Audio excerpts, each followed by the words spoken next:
Perdoe esse pobre coitado que de joelhos rezou um bocado, pedindo pra chuva cair sem parar. Meu Deus, será que o senhor se sabe?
Aqui era o ponto de encontro da cidade, agora as festas eram para acolá.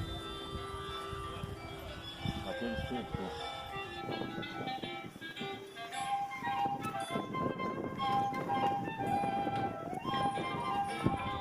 Vamos para mais na frente? Já estava? Estava quando começou a iniciar.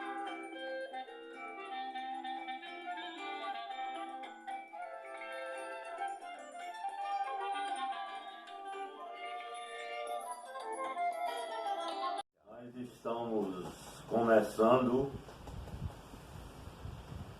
a edição de um documentário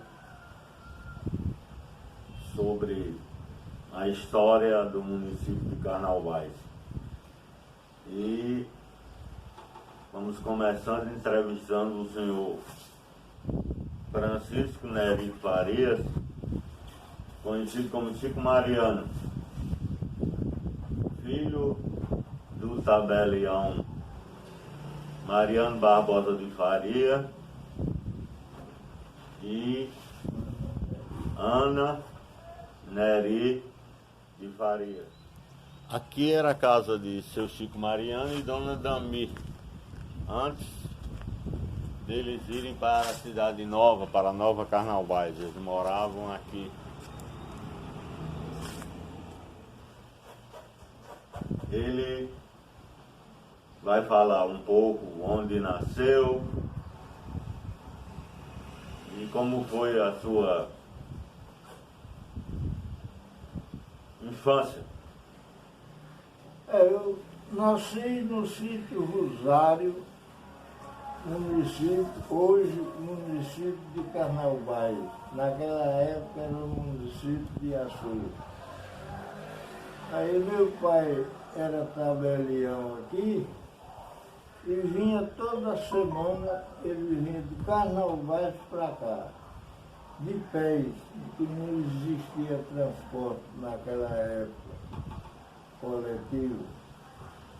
Aí então foi por esse meio eu fiz concurso para tabelião, passei, aí consegui aposentar ele, que já tinha tempo suficiente de serviço, já estava com 35 anos.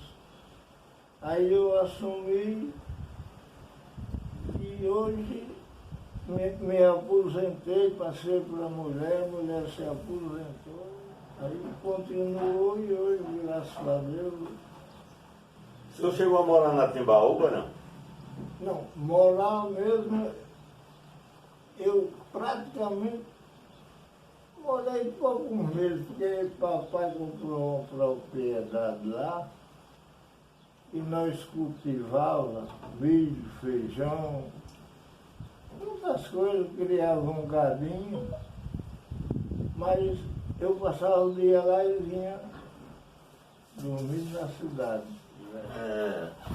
O senhor, quando veio para a antiga cidade? O ano Em um ano Foi em 1972.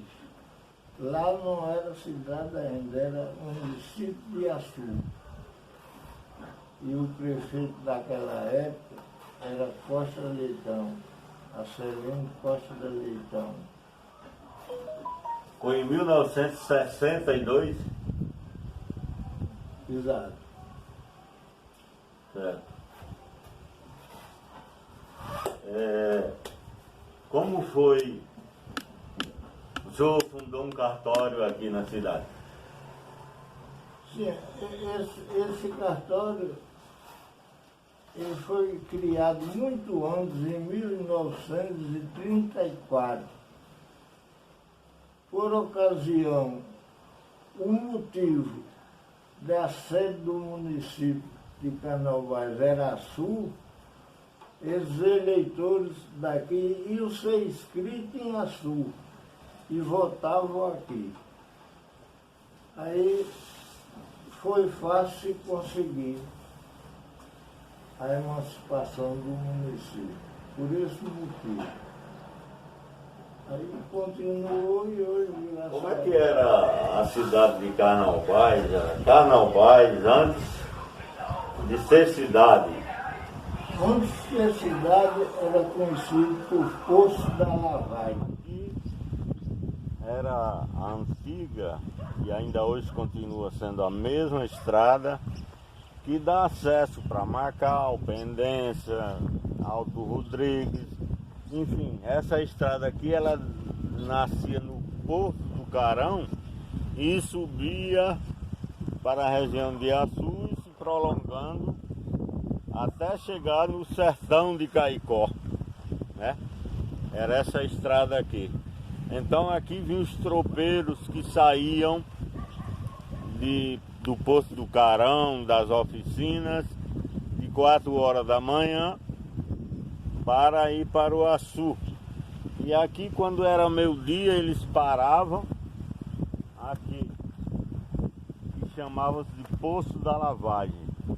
Segundo Câmara Cascudo, em um dos seus livros, Histórias de Nossa Terra, do Rio Grande do Norte, então aqui existia um poço que era bem profundo, ficou de uma enchente de 1824,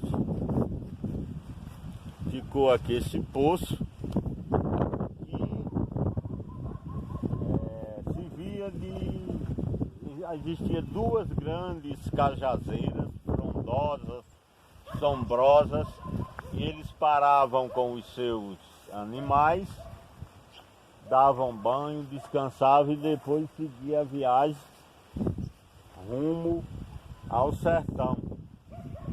Da mesma forma eles voltavam de lá, quando eles vinham de cá, traziam sal, charque, outros produtos fabricados do lado norte.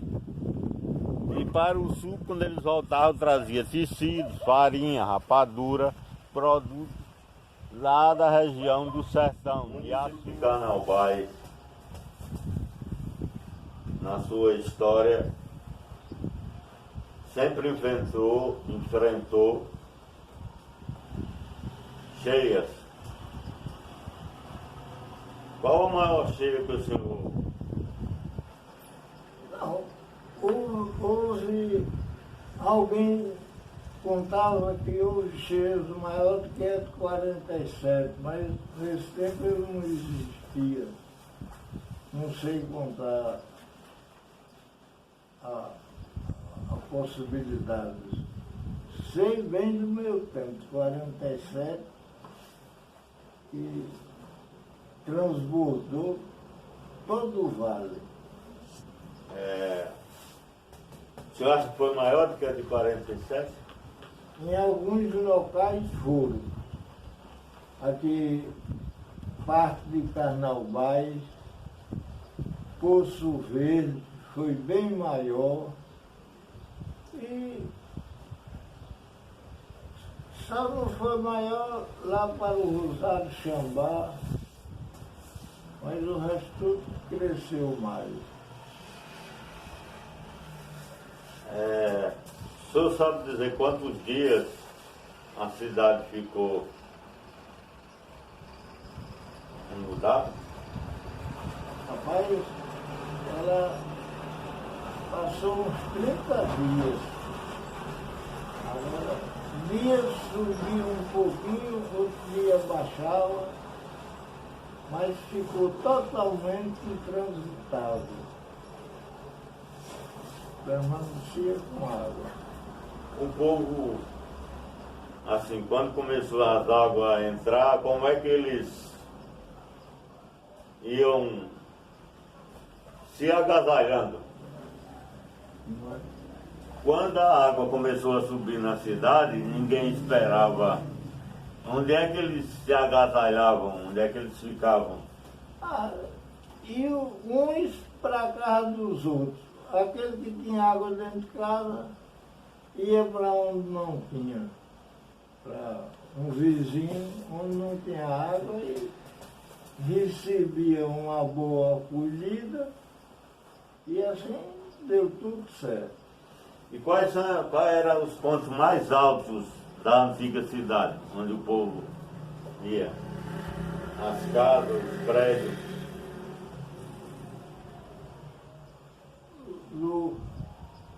No vale tinha uma parte em Timbaúba. A cidade, o povoado de Santa Luzia, como é que era as festas, a vida do povoado de Santa Luzia antes de se transformar em cidade?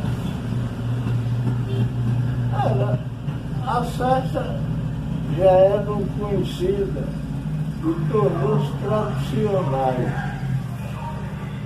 Porque naquela época não tinha festa em Alto Rio, pendência não existia, então eles faziam aquela festa ainda no tempo de vila. Aí se aglomerava muita gente, dava certo. Mudou depois, o que mudou depois que a cidade, que o povoado de Santa Luzia passou a Vila dos Carnaubais e transformou-se em cidade depois?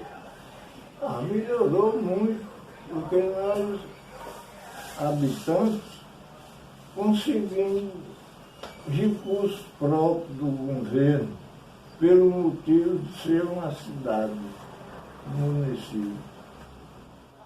Carlos, né? Carlos, qualquer jeito que chamar, tá bom. Professor Carlos. Prazer aqui, aquela época de infância, né? A sua história é verdadeira e real. Eu estava um pouco distante, mas ouvi o seu pronunciamento. E a enchente, que você não se lembra, foi de 74. Não, 74 eu não estava aqui não. Então, mas a enchente que...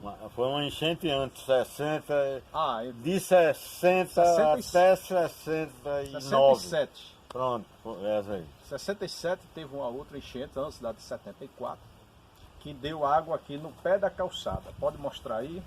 Inclusive essa calçada já foi aterrada aqui, então ela era mais alta. Não sei se você recorda.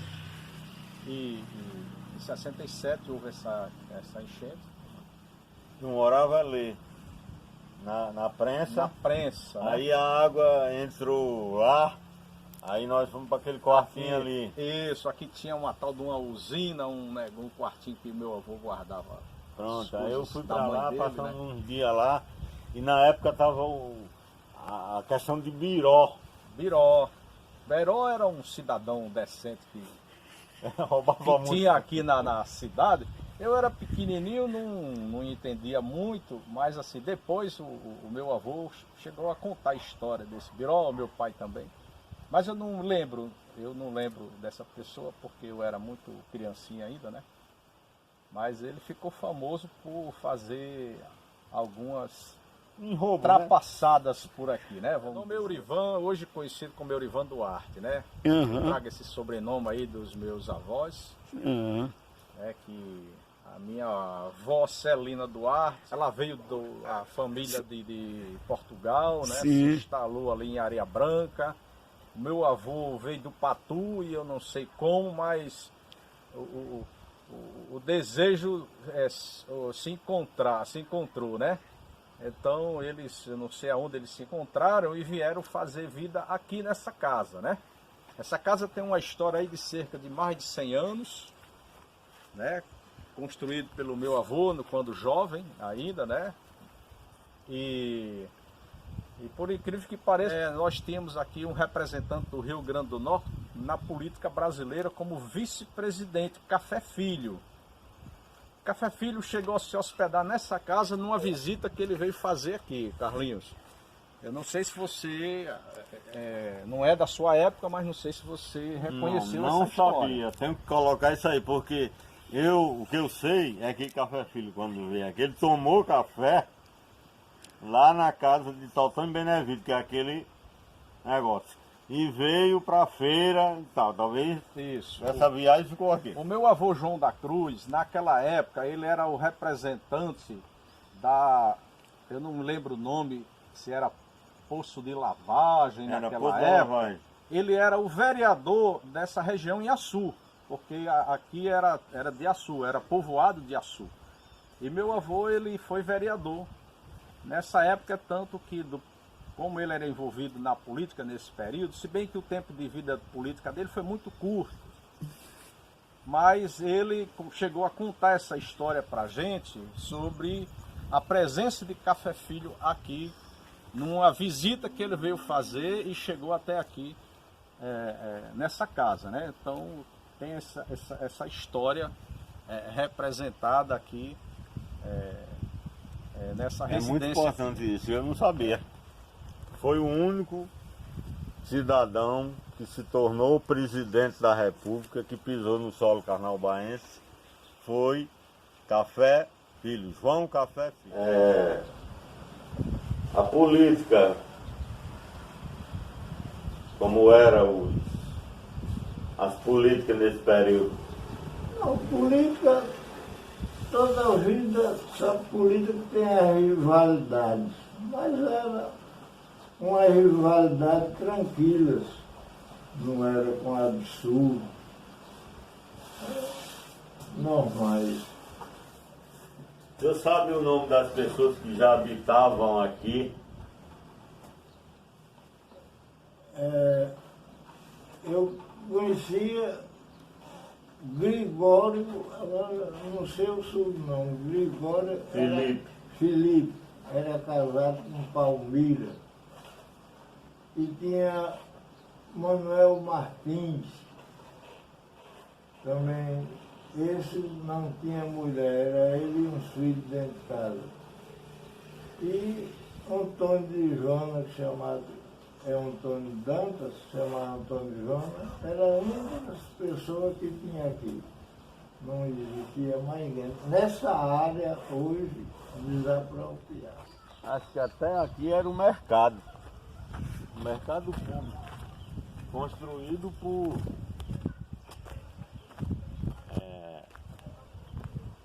Walter Leitão ou Costa Leitão, não sei bem, né?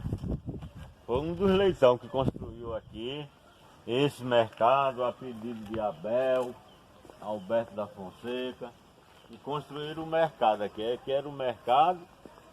Vizinho o mercado tinha a casa de Elvira, que era uma senhora. Inclusive tem a pedra lá, que o mercado foi derrubado, arrancaram tudo. Ainda tem aqui a pedra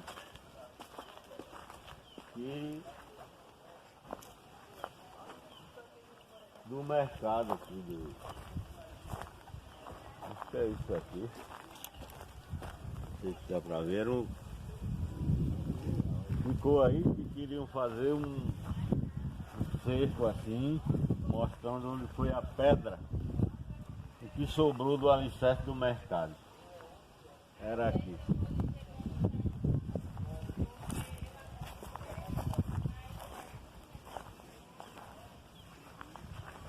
Ali, ó, um pedaço ali da pedra do mercado. Aqui teve a bodega tipo Marques, esse daqui, onde esse hoje só tem um local, tem uma bodega. Isso aqui tinha como uma praça. Ali foi o primeiro poço, onde tem esse carrinho, o primeiro poço de petróleo cavado aqui na região. Que Mossoró tem como a primeira, onde os primeiros poços foi cavado foi lá, mas em 1968, 69 a Petrobras cavou um poço aqui. Cavou durante meses e o povo não sabia exatamente o que era. Deu umas pedras bonitas, dizia que ia dar ouro, mas não deu. E aqui tem ainda um cavalo lembrando onde foi o poço construído em 1969, antes dos termos de Mossoró. A Petrobras perfurou aqui. Esse muro, essas coisas aí não existiam. Quando passou a enchente, o pessoal voltaram para lá uma parte. Voltaram quase todo mundo. Não tinha onde morar aqui. Eu, pelo menos, dessas casas, o primeiro prédio que foi construído foi eu, fiz um cartório, prédio para o cartório. Aí mudei do cartório para cá e continuou até ser criada a cidade e eu me centralizar melhor. O primeiro prédio foi eu construí.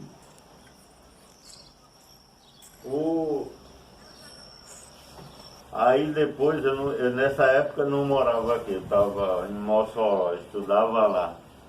Mas me disseram que a igreja, pelo menos a evangélica, distribuiu alimento, remédio, ouvi isso? Não, houve. Não sei se foi suficiente. Naquela época o pastor era o doutor Fred McLaren. E ele ajudou muita gente. A igreja católica também ou não?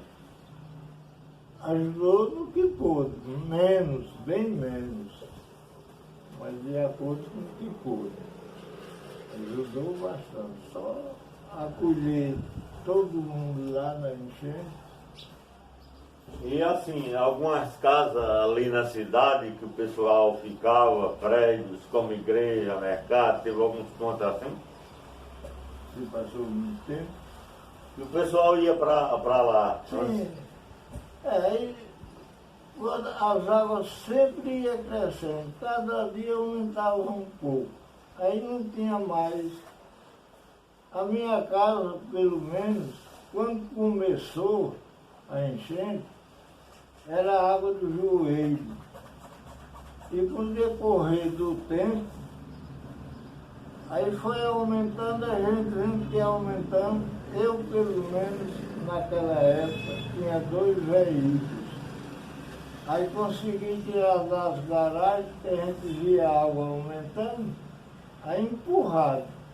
E não tinha como funcionar. Fala um pouco do lado cultural. Primeiro, como eram as festas lá na cidade antiga? A festa existia já as festas religiosas e essas. Era praticamente 2 festas religiosas por ano, não era isso? Era. E Santa Luzia.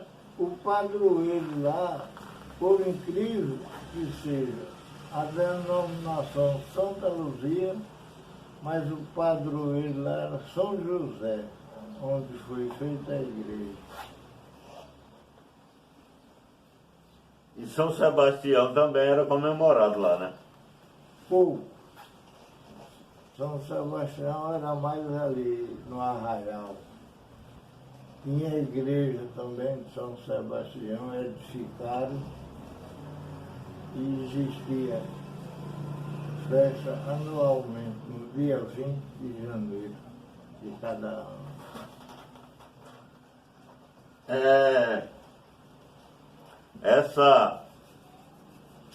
Outras festas, assim, por exemplo, pastoril, tinha? Houve pastoril. Agora o pastoril mais conhecido, tradicional, era no sítio Xambá.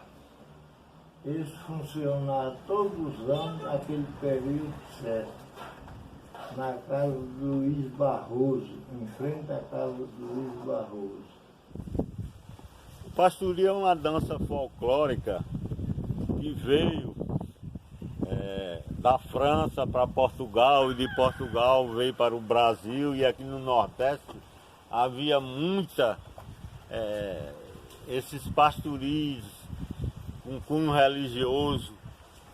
Então, o encarnado é o cordão encarnado e um cordão azul, em que as pastoras dançam, tem as jornadas, tem vários elementos, né, que compõem o pastoril, e eles dançam, cantam durante todo o período. Então as torcidas ficam colocando dinheiro para o cordão encarnado, para o cordão azul dançar, e eles ficam cantando as suas marchinhas, as suas, não sei bem se é marchinha, mas as suas músicas, que chama as suas jornadas, entendeu? Aí, assim, aqui em Santa Luzia é adaptado assim a música a alguma coisa, por exemplo, Santa Luzia, dá-nos licença para o pastoril dançar. Santa Luzia, dá-nos licença para o pastoril dançar. Viemos para alegrar as nossas festas, nos animar. É do meu gosto, é da minha opinião, e de amar o cordão encarnado com prazer no coração. E de amar o encarnado com prazer no coração. Lá vizinho àquela casa onde está aquela árvore ali, jambo, existia a farmácia de seu João Cariolano. João Cariolano foi um farmacêutico que serviu de tiro de guerra em Mossoró, que lutou nas forças de Lampião em 1927 e que depois veio morar aqui. Casou-se com uma mulher daqui, colocou uma farmácia. Ele fazia aqueles remédios manipulados. O coco. Coco de roda. Naquele tempo, esse pessoal antigo tudo dançava coco. Tira coco, e quando o vento bater, coqueiro vai balançar. Quando tu tira o coco, todo o coco vai dançar. Emanuel vai tirar coco. Tira coco, Emanuel vai tirar coco. Tira coco, leva no coco, tira o coco do coqueiro, que eu toco o dia inteiro ouvindo você tirar. Pega o pandeiro e tô varanda, madrugada, senta essa cidade de coco, tá bom? Vai tirar coco, Manuel vai tirar coco. E uma pessoa que enfrentava muito, animava muito, levava o negócio à frente, era Zé Marcelino naquela época. Zé Marcelino, Luiz Garajal, Pessoal mais antigo. Senhor Anísio.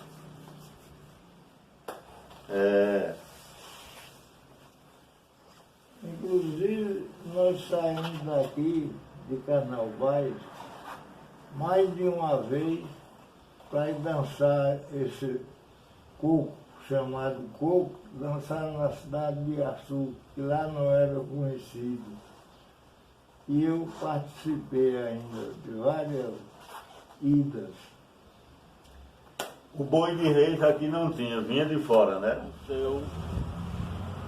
José Marcelino, ela foi modificada, mas era a casa de seu José Marcelino. José Marcelino era um senhor conhecidíssimo na cidade, que morou em várias partes do nosso município e que gostava muito de dançar coco, gostava de fazer a poesia, as emboladas, poesias. Então assim ele viveu, dançava muito.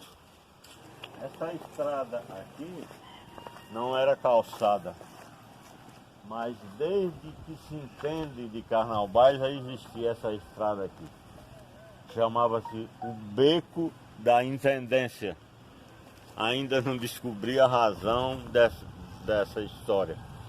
Mas aqui ligava Carnaubais ao Rio Açu e do Rio Açu para o outro lado estreito, onde existia, lá no estreito existia uma farmácia. O pessoal ia muito comprar remédio lá. Quando não tinha aqui João Cariolano, ia lá em Eufrásio, a farmácia de seu Eufrásio no outro lado. E aí dava caminho para Pendência, Macau e Panguaçu. Quando chegava lá, atravessava o rio e seguia em frente. Edivaldo Cunha morava aí, Antônio Fonseca aqui morava aí, e Manuel Cabucé, que era ali vizinha ao grupo. Essas casas que estão hoje aí são novas. Desse lado aqui sempre nunca teve casa, que era perto do Manel. O mês de maio era muito comemorado, né? Ah, demais.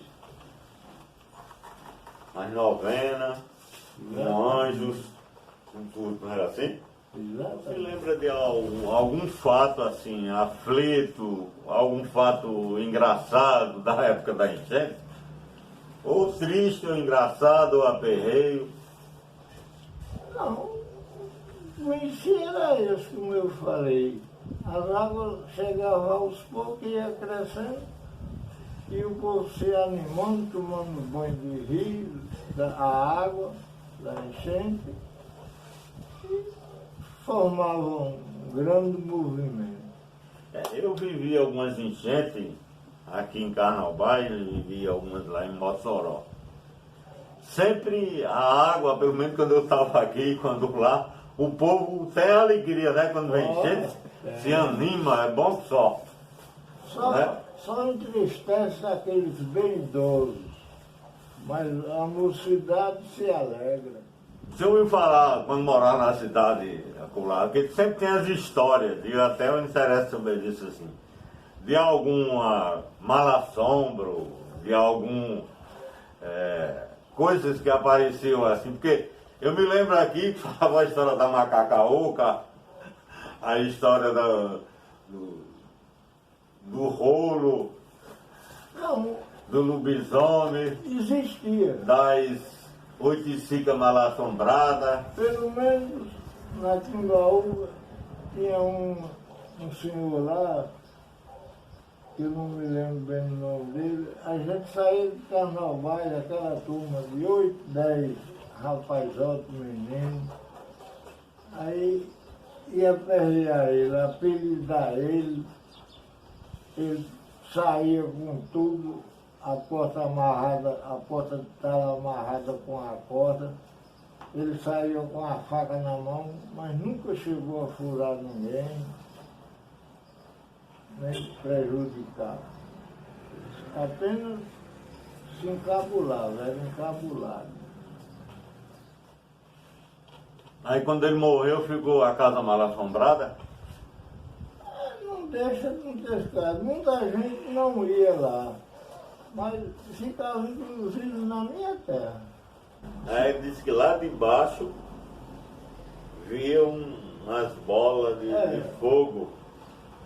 Aí diziam que era uma criança que tinha enterrado sem ser batizado. Até que seu Gregório Felipe, que era um vaqueiro que morava aqui, veio uma noite e batizou. Aí se acabou de aparecer nessa coisa. Aí ele batizou a criança já morta, dentro do túmulo já há tempo. Mas ele veio ao túmulo e batizou e disse que desapareceu. Na cidade lá antiga, quais eram as mercearias, os bares, hotel, a vida econômica, assim, onde é que o pessoal se concentrava? Hotel tinha Adail, um mini hotel. Ela fazia comida e dava o povo, servia o povo na casa dela.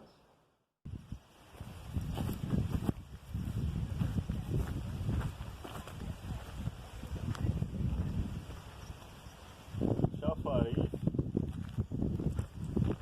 ele abastecia com água boa para se beber a cidade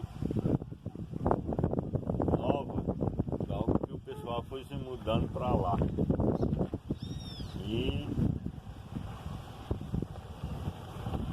aqui trabalhou o Raimundo da Luz com os filhos, trabalhou na casa do motor e depois da enchente ficou trabalhando aqui.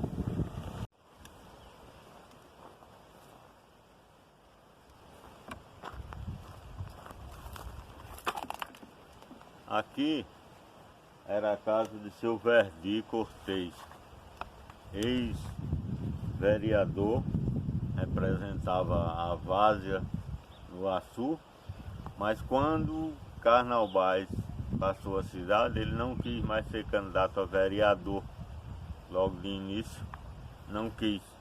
Então, aqui era a residência dele, dos Cabral Cortez. Ele era casado com Dona Maria de Verdi, como era chamada, Maria Cabral Cortez. E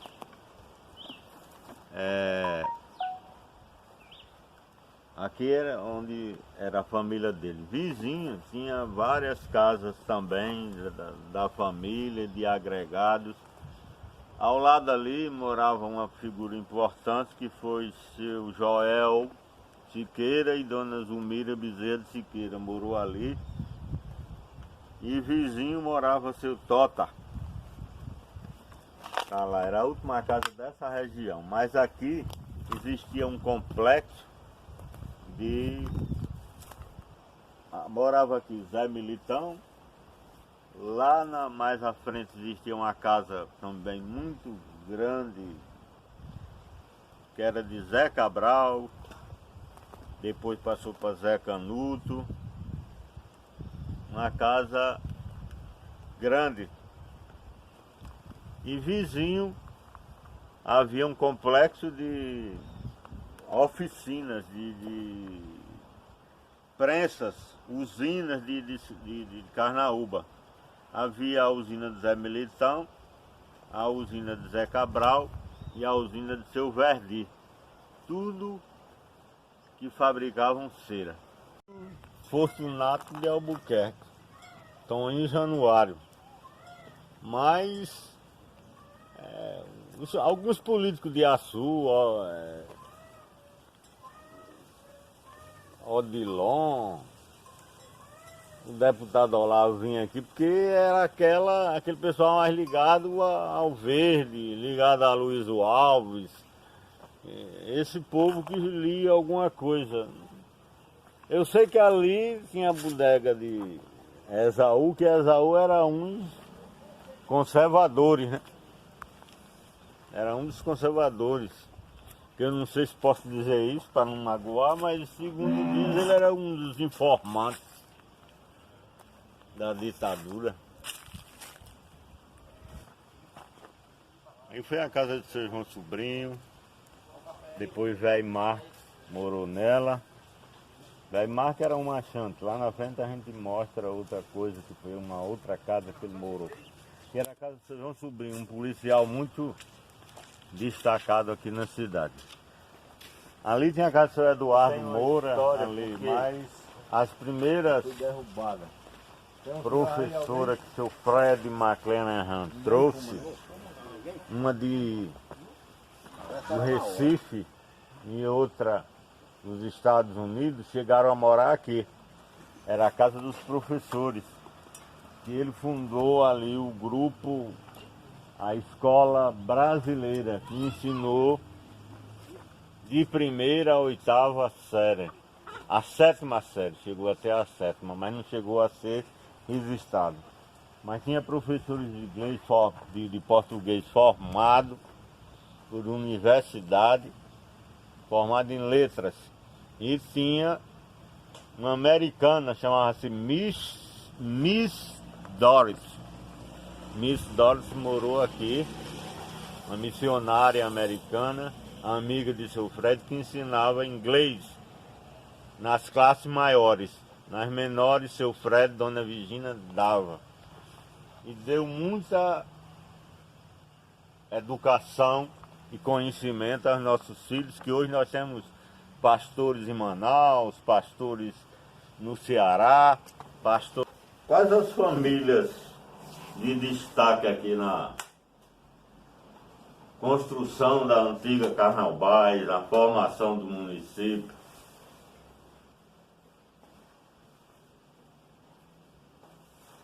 Qual foi a manifestação? As famílias que se destacaram mais. Sim.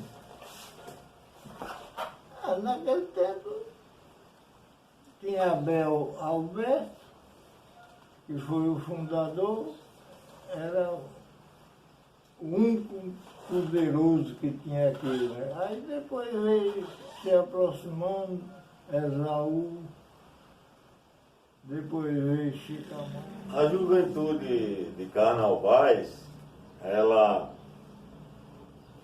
da antiga cidade, geralmente estudava até o quarta série, quinto ano, que era o programa de admissão.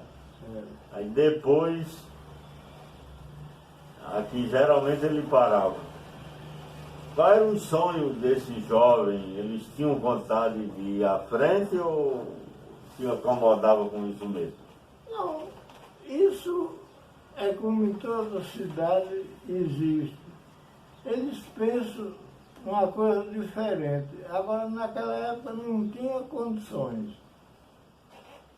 para uma pessoa botar um filho numa escolinha sul. Como é que botava? Tinha que hospedar ele lá.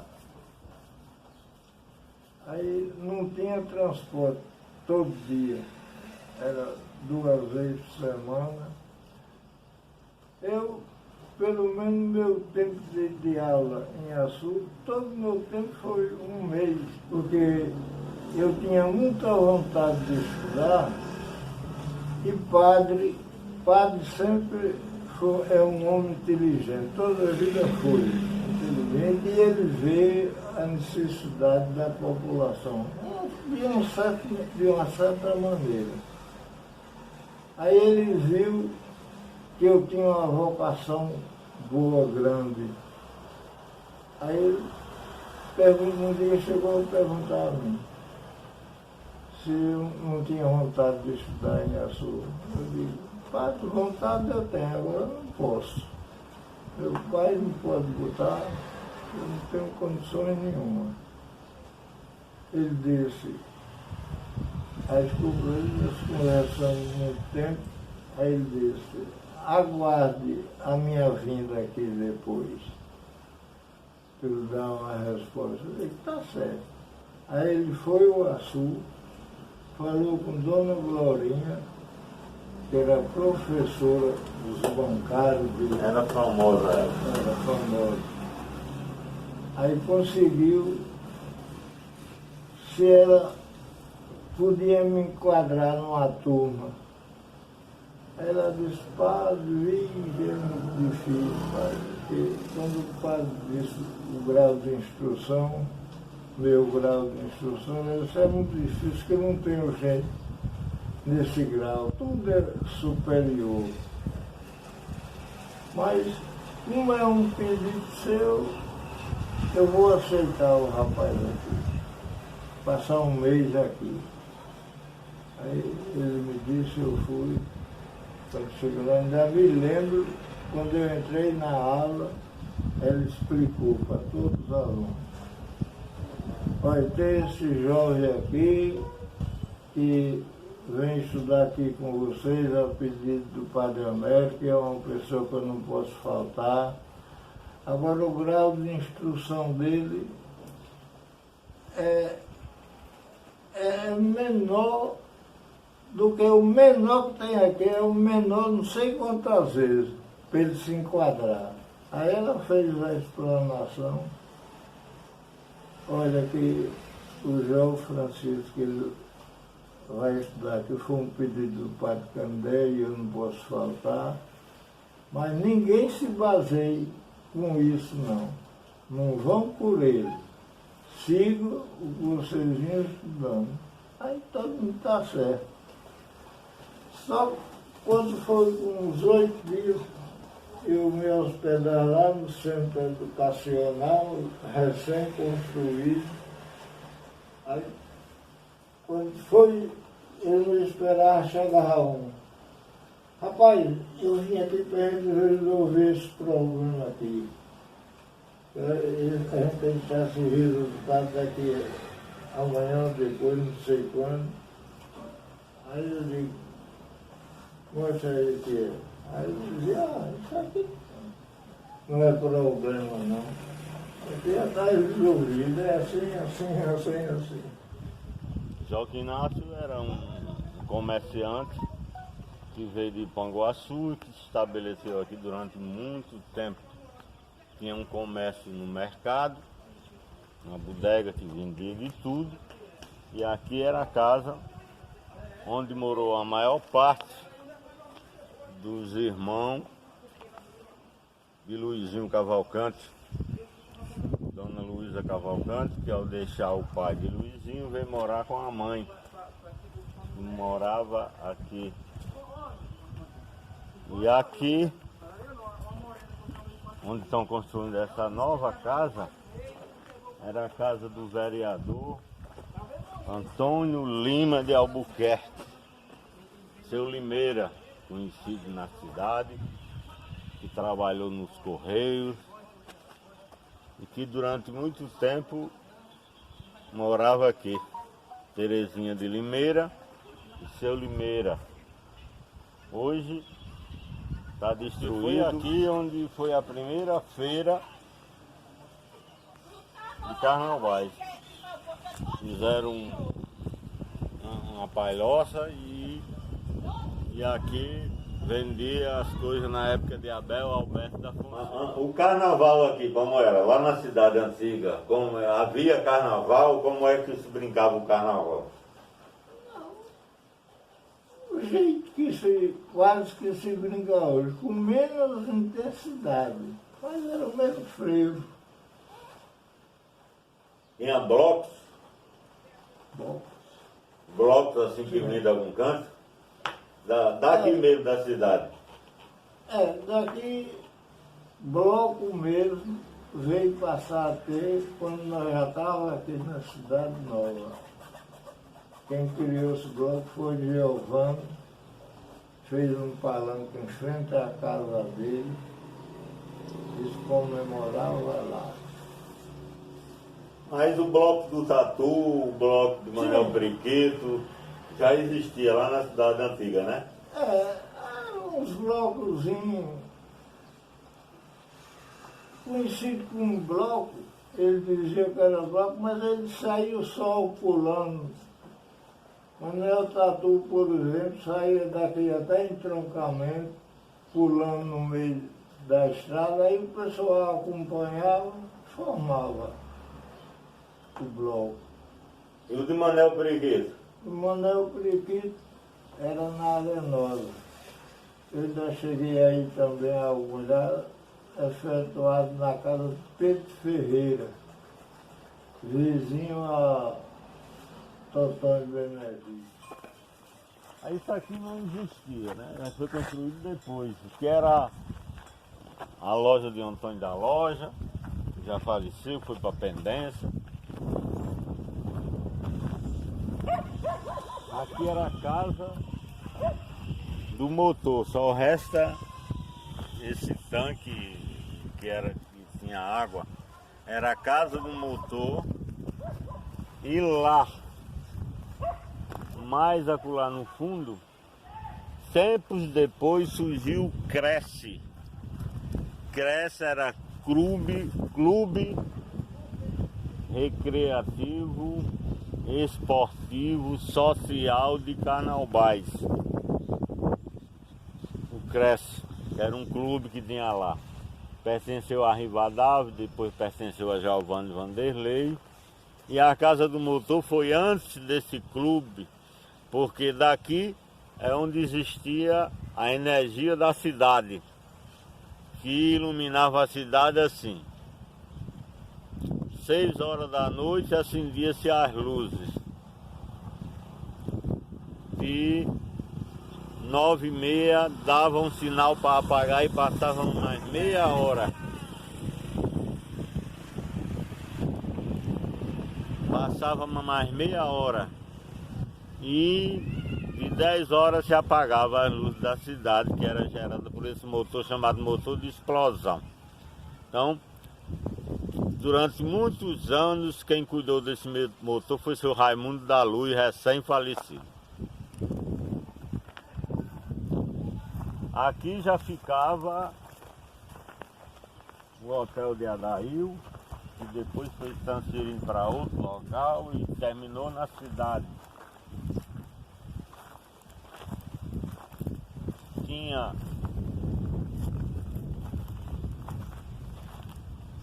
uma casa grande aqui que foi uma sinuca, um bar, um sistema de sinuca.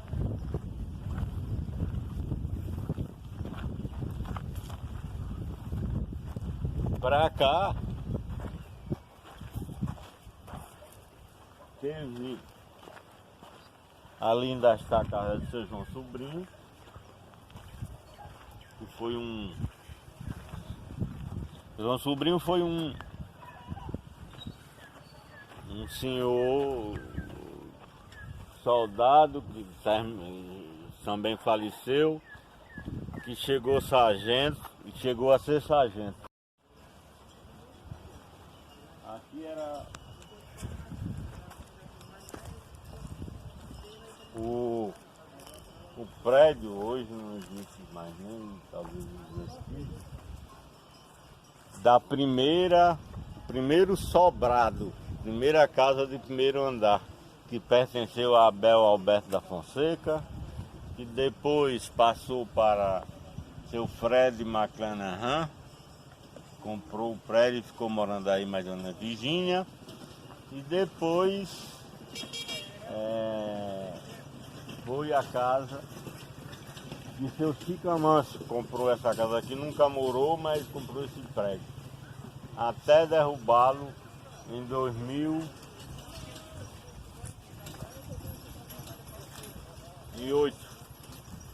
Ele foi derrubado. Aqui tem o prédio da prefeitura antiga e da Câmara Municipal, prefeitura e Câmara, que também foi a residência de seu Joel e Dona Zulmira durante um tempo. A primeira vereadora não, tem um erro aí.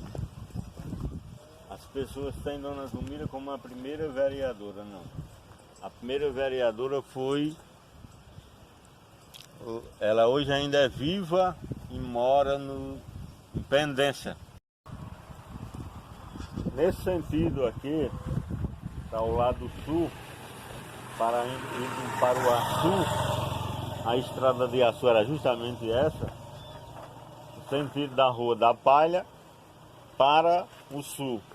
Vizinho aqui, bem na mesma rua, nesse beco aqui, tinha a bodega do seu Anísio, famosa pelo surtimento na época. E vizinho tinha a bodega de seu João Mendonça, já desse lado aqui para o norte. E seguiam a rua de casa de pessoas que moraram aqui, como depois de João Mendonça, tinha seu João Eliseu, tinha João Batista Evangelista, Zé Palmério, Antônio de Joana, tinha a casa dele ali, seu Manelzinho Amante tinha uma casa que eu cheguei a morar lá, vizinho à casa de Antônio de Joana, tinha a casa de João Fernandes, João Fute. Depois tinha o seu Fonseca e a casa de Luiz Alessio. Lá embaixo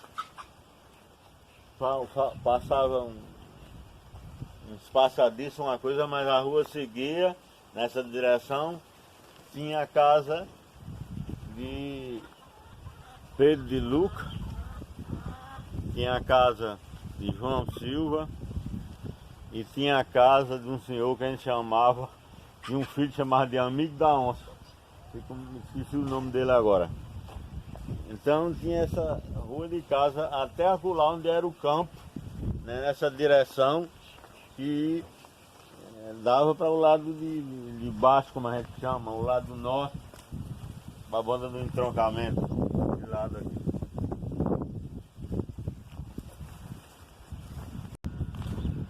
A ruína de uma história, vamos dizer assim, tanto da casa, eu tenho muita pena de vê-la assim, de não terem reconstruído, de não terem mantido. Aqui era a casa de Pedro Vitor e a casa de Zé Loló. Duas pessoas que tinham terra, que trabalhavam na agricultura. Zé Loló era mais afeiçoado assim. Tinha mais terra. Foi quem criou o João Bolão. A mulher dele era a Dona Luza. E aqui Zé Loló era uma figura, é uma figura histórica do município de Carnaubais. Por quê? Porque primeiro, se morresse uma pessoa lá da Tabatinga ao Banco de Areia, Poço Verde, e ele conhecesse e soubesse a hora do enterro, ele iria. Não faltava o enterro de ninguém. No dia que morria alguém, ele não comia. Quando ele sabia que morria alguém, ele parava de comer. E ia para o enterro, pegava seu cavalo e ia. E quando ele morreu foi no Rio de Janeiro. Tinha uns filhos que lá moravam, 3 filhos que moravam lá. E 3 filhos que moravam lá e ele foi visitar, conhecer o Rio, e dessa viagem ele adoeceu lá, problema intestinal, e parece que aí não teve jeito, morreu lá, se enterrou lá. Porque ele dizia que queria muito se enterrar aqui com a presença de todos os amigos dele. Era um cabra que dizia que ele era muito amarrado, muito seguro, mas na casa dele, quem chegasse era barriga cheia, porque a mulher dele e ele mesmo servia. Seu Pedro Vitor foi outro que tinha terra, tinha muitos filhos, mas gostava de beber bastante. Os filhos disseram que ele tinha uma preguiça danada, mas os filhos dele que tocavam para frente. E tinha um estoque engraçado. No livro Vou só citar o livro para não ficar muito grande. No livro Histórias daqui mesmo, de Aloysio Lacerda, tem uma história de Pedro Vitor, uma coisa engraçada. Então, era aqui. Quando eu disse que morava na beira do Rio de Timbaúba, porque morava ali. Nunca morei mais pra cá não, mas o Rio de Timbaúba é bem ali, onde vem agora. Aqui tinha a pensão de Dona Vitória, mãe de Vilani. E pra lá entrava pro campo de futebol. Ali era o campo. Tinha a casa de Pedro de Joaquina, que é o pai do Dantas Moura. E tinha a casa de Chico Varela, a mais próxima ao rio, que é o pai de Maria Varela, que é casada com o Lulu Carneiro, e de Zé, que chama Zé Varela, que é o São Zé da Burra.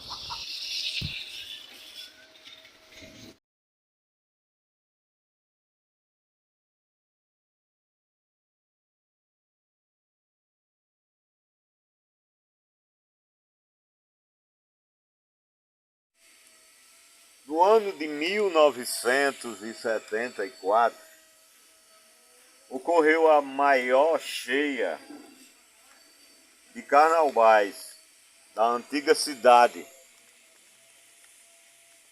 À época, era prefeito o senhor Valdemar Campielo Maresco. E como prefeito, fez todas as providências, primeiro para salvar, para atender naquele momento de emergência ao povo. E segundo, depois de passado a cheia, veio a luta para tirar as pessoas da antiga cidade e transferir para um local mais alto, seguro, que é justamente onde hoje estamos. Estamos aqui com o seu filho, Valdemar Campielo, filho, que vai falar sobre esses fatos. Como prefeito, em 74, na grande cheia que Carnavais vivenciou, ele, no ato da enchente, não pensou duas vezes. A primeira atitude foi retirar o pessoal da área alagada e trazer para um lugar mais seguro, exatamente para aqui onde hoje nós estamos. Passando-se a enchente, a primeira providência a ser tomada foi retirar a cidade da várzea para o tabuleiro. E hoje se encontra onde se encontra hoje aqui a cidade. E foi muito feliz nessa época, porque não mediu esforço e conseguiu esse grande êxito para Carnaubais. Qual a reação do prefeito na época, seu pai, com relação a essa catástrofe, essa grande aflição da enchente? A primeira atitude que ele pensou e realizou foi em tirar o pessoal da área inundada para um lugar seguro. Logo depois, quando se passou todo o período, ele não teve dúvida que tinha que ser trocado a cidade de um lugar baixo para um lugar mais alto. E não mediu esforço até que conseguiu recurso e fez essa grande obra para Carnaubais.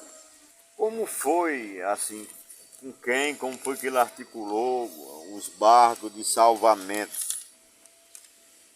Meu pai tinha muito conhecimento de onde morou, em Logradouro, Porto do Mangue. Então, de lá, ele conseguiu alocar vários barcos, embarcações, para vir até aqui, para fazer esse resgate.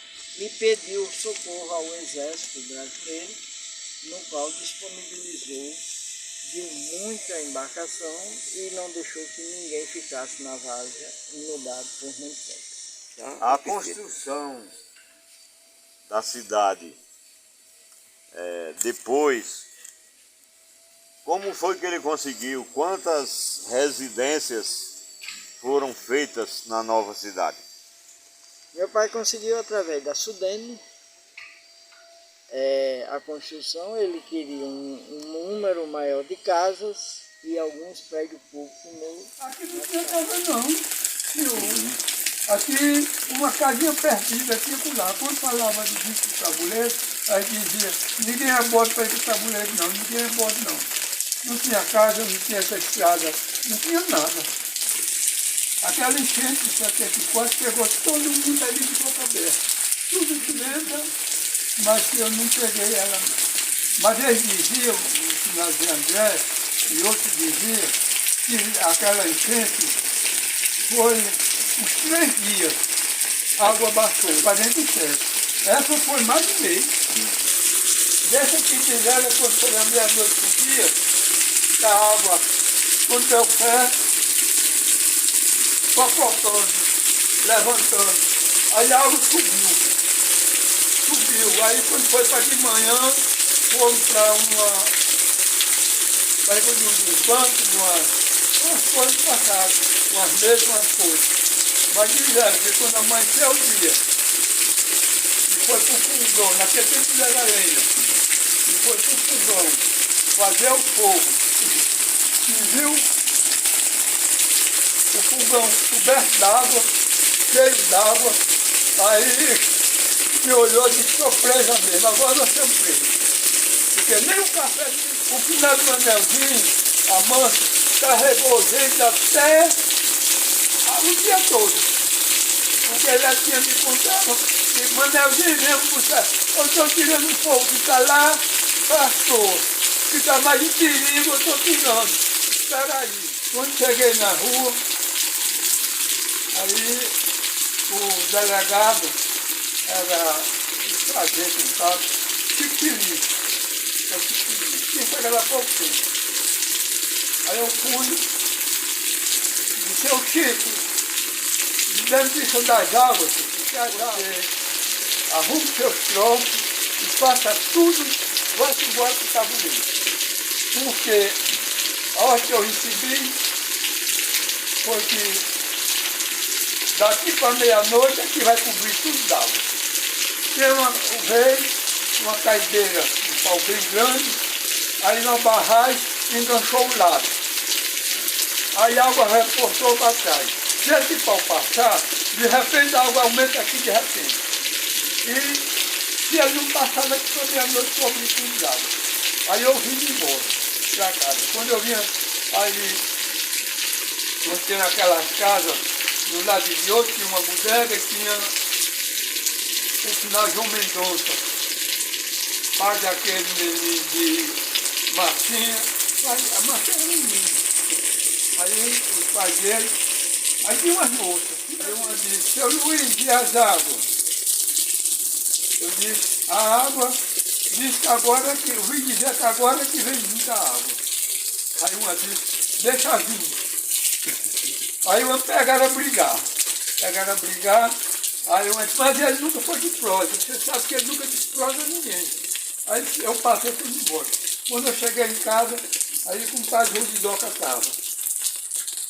Aí eu inventei uma balsa de 2 paus de bananeira. Aí quando chegava cá na frente, onde fizeram um buraco, tinha um alto e tinha um juazeiro grande.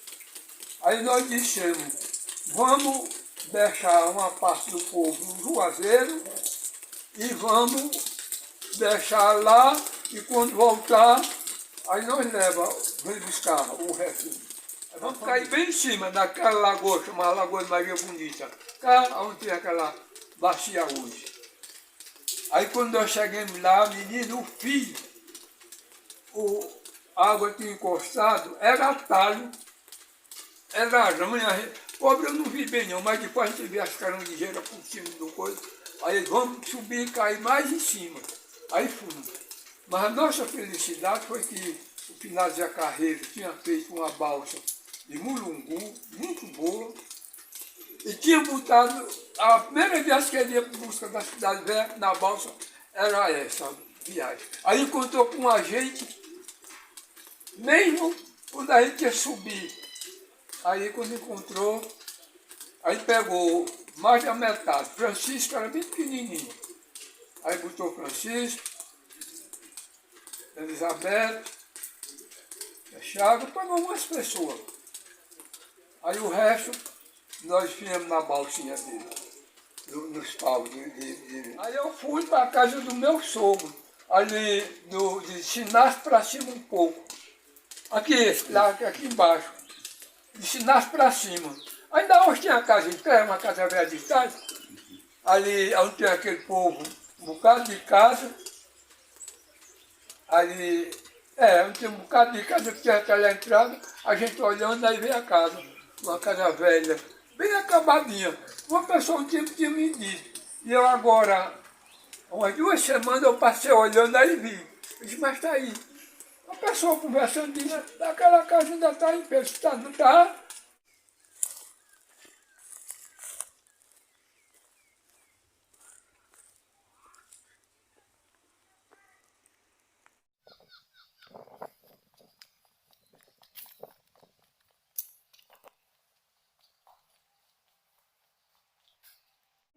Em 74, eu tinha 12 anos de idade, presenciei a grande enchente que houve aqui no Vale do Iguaçu e, ao final, quando as águas escoaram, eu tive a oportunidade de vir aqui mais. Meu pai, meu saudoso pai, que se chamava Luiz Garajal, e eu tenho uma imagem nítida do que eu vi logo após as águas escoarem. Carnaubais, deserto, e assim, um clima de guerra.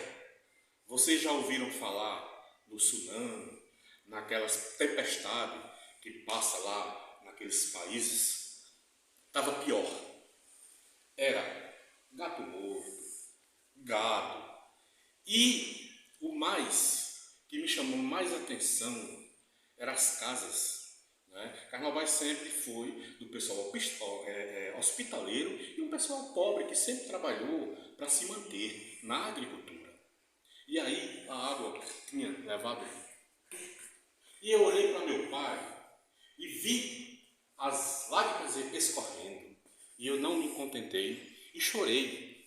Eu e meu pai, o saudoso Luiz Garajal, a gente chorou com o estado que as águas deixaram Carnaubais. Um verdadeiro, olha, sinceramente, eu não quero mais passar por aquele momento que eu passei, porque um estado de tristeza acompanhado de uma desolação. Eu olhava para o norte, para o sul e para o leste, para o oeste, não via ninguém a não ser a grande devastação que as águas deixaram aqui em Carnaubais. E logo em seguida, a minha decepção em ver alguns prédios públicos que a água não conseguiu levar, o humano, o nosso pessoal, não sei por qual motivo, terminou de devastar, como por exemplo o nosso mercado que poderia servir ponto turístico para a nossa Carnaubais. E aqui, nada melhor do que aonde a gente estamos, na nossa igreja, o estado de conservação em que se encontra hoje. Eu fico triste porque poderia simplesmente servir de ponto turístico e mostrar para os nossos filhos, os nossos visitantes, a história do nosso município e do nosso povo tão A primeira casa a cair foi a da gente. Papai veio, a gente veio na canoa de Luiz Loló, o canoeiro era João Bolão, aí a gente veio. Quando papai chegou aqui, que voltou lá onde era a casa, já tinha nada. Aí ele tirou muita pouca coisa. Quando foi de noite, a gente escutou o estrondo daqui. Quando foi de manhã que papai chegou lá, a casa já estava debaixo d'água. A gente perdeu tudo. A gente escapemos numa casinha que papai fez aqui dentro do roçado. Era até coberta de palha, a casinha. Aí foi ele, João Matias e João Caboré. Quando chegaram lá, não tinha mais nada. Na enchente de 67, a gente veio pelo caminho da cidade histórica. A gente veio com água já quase de cintura. Era eu, papai comigo no pescoço, Damite, Chico Mariana, a gente tudo de pé, dentro d'água para passar para cá. Em 67.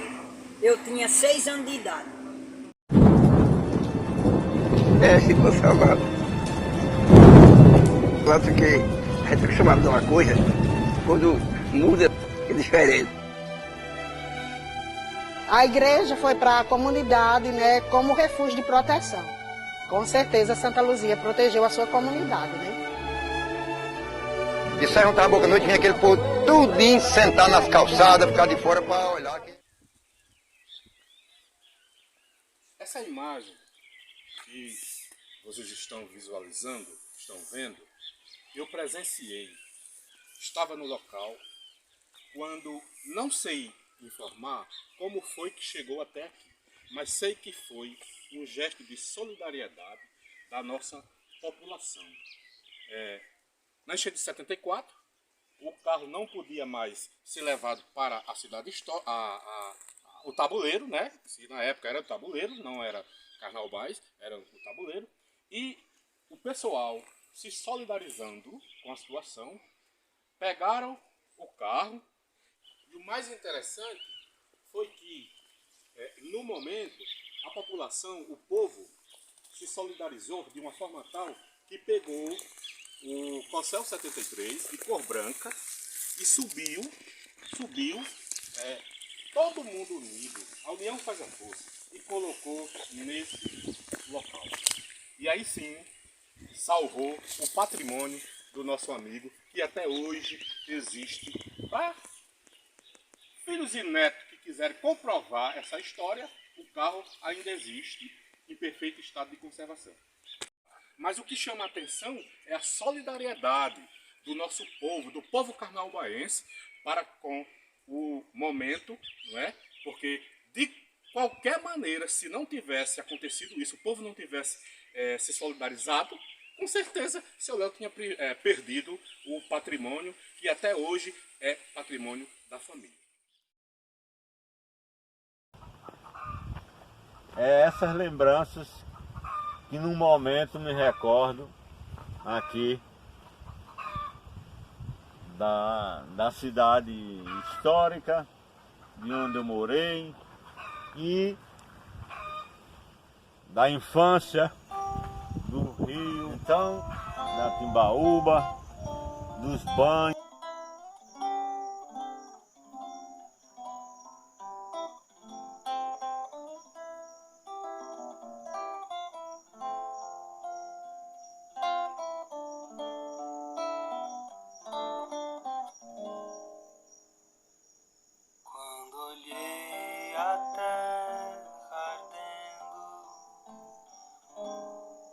Fogueira